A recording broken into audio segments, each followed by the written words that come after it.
ସାଙ୍ଗମାନେ ଆଜି ମୋ ସିନ୍ଦୁରର ଅଧିକାରରେ ଦେଖନ୍ତୁ ଆଦି ମୁକ୍ତିକି ନିଜ ପାଖକୁ ଟାଣି ଆଣେ ଆଉ କୁହେ, ତମେ ତ ନିଜେ ମୋତେ କହୁଥିଲ ନା ଆମ ହଜବ୍ୟାଣ୍ଡ ଆଉ ୱାଇଫ୍। ତାହେଲେ ନିଜ ହଜବ୍ୟାଣ୍ଡକୁ କିସ୍ କରିବାର ଅସୁବିଧା କେଉଁଠି ଅଛି? ୱାଇଫ୍ ମୁକ୍ତିକି କ'ଣ କହିଲ? ୱାଇଫ୍। ଶୁଣ, ଆମ ଦୁଇ ଜଣଙ୍କ ଭିତରେ ନା ସେମିତି କିଛି ବି ରିଲେସନ୍ ନାହିଁ। ଆଉ ତା ଛଡ଼ା ତମେ ତ ମୋତେ ପସନ୍ଦ କରନି ନା, ତାହେଲେ ମୁଁ ତୁମକୁ କାହିଁକି କିସ୍ କରିବି? ଏମିତିରେ ବି କିସ୍ ତାକୁ କରେ ଯେ ଯିଏ ଯାହାକୁ ପସନ୍ଦ କରେ।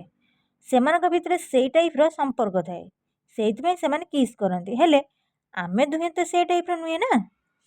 ଆଦି ମୁକ୍ତିର ପାଟିରେ ହାତ ଦେଇଦିଏ ଆଉ କୁହେ, କିଏ କହିଲା ମୁଁ ତୁମକୁ ପସନ୍ଦ କରେନି, ଭଲ ପାଏନି? ଏଇ ଦୁନିଆରେ ଏମିତି କେହି ବି ନାହାନ୍ତି ଯିଏ ତୁମକୁ ପସନ୍ଦ କରିବନି। ଯେବେଠୁ ମୁଁ ଭଲ ପାଇବା କ'ଣ ଜାଣିଛି, ସେବେଠୁ ମୁଁ କେବଳ ତୁମକୁ ହିଁ ପାଇଛି। ମୁଁ ତୁମକୁ ବହୁତ ଭଲ ପାଉଛି ମୁକ୍ତି, ବହୁତ।